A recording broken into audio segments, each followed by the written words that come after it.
Shadow Spurs here. I honestly don't even know where to start. I sat down to write notes for this video straight after the final whistle, and I just stared at a blank page for 20 minutes. We've lost North London derbies before, we've been outplayed before, but what we witnessed today wasn't just a defeat, it was a fear personified.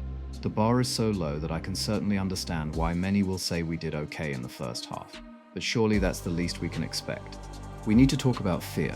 The defining characteristic of that performance today was an absolute crippling lack of confidence. You could smell the fear in the stadium as soon as the second goal went in. Prior to that, we were just about okay. When you wear that lily white shirt in the North London derby, you are expected to grow 2 inches taller. Today, every single one of them shrank. The phrase bereft of confidence doesn't even do it justice. They looked terrified of the occasion.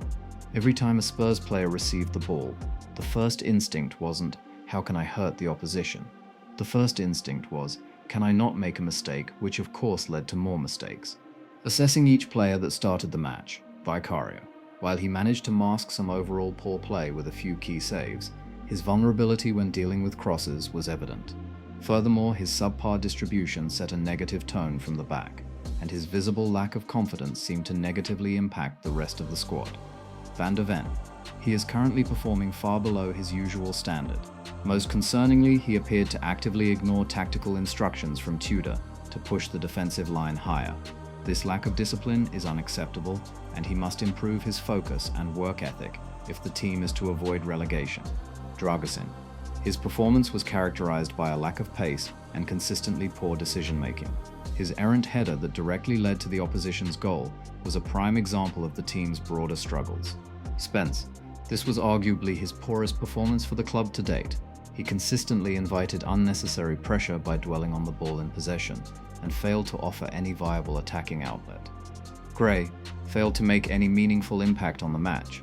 Polina appeared incredibly sluggish and severely lacked mobility on the pitch. Sarr, while he exerted physical effort, his running lacked tactical purpose or direction. Bissouma.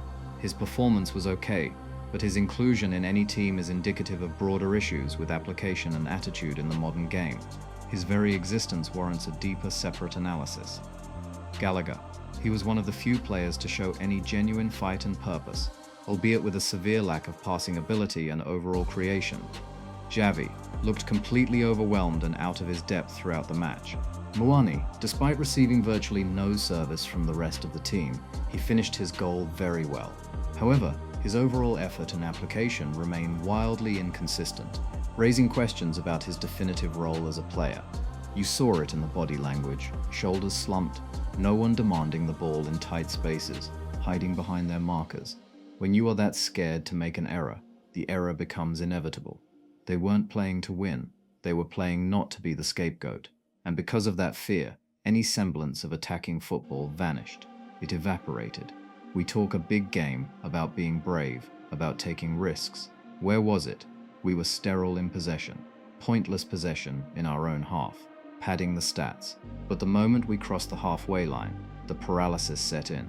There were no patterns, no dynamic runs in behind, because everyone was too scared to leave their secure zone. No brave, line-breaking passes, because the fear of interception outweighed the desire to create. We made their defense look world-class, because we didn't ask them a single difficult question for 90 minutes. It was completely toothless. It's frustrating, because we know these players have ability. You don't get to this level without it. But ability is useless if your brain locks up under pressure. The players are just mentally fragile, and it has to change. And now, it was draining to watch. As fans, we can handle losing if we go down swinging, if we show some fight. But today, something is fundamentally broken in the mentality of this squad right now. And if they don't find their nerve and find it fast, this season is going to get even darker.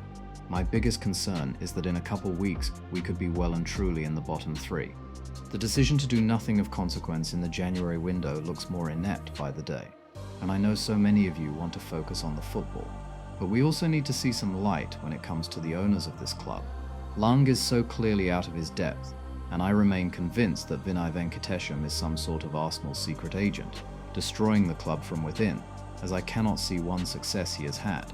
The picture of him with Langa a few weeks ago is emblematic of the top of this club. He projects zero strength or credibility, These players, or lack thereof, are what we are left with for the rest of the season. Porro will be back for the Fulham game, followed by Udogie 2 weeks later. This will help Igor Tudor given his preference for formation, but I believe we need a spark from somewhere, and right now that can only come from our youth. I will be following up with a deep dive on who I believe can make the step up, but let me know in the comments who you believe could make the step up from our youth setup. Subscribe to Shadow Spurs. We suffer together.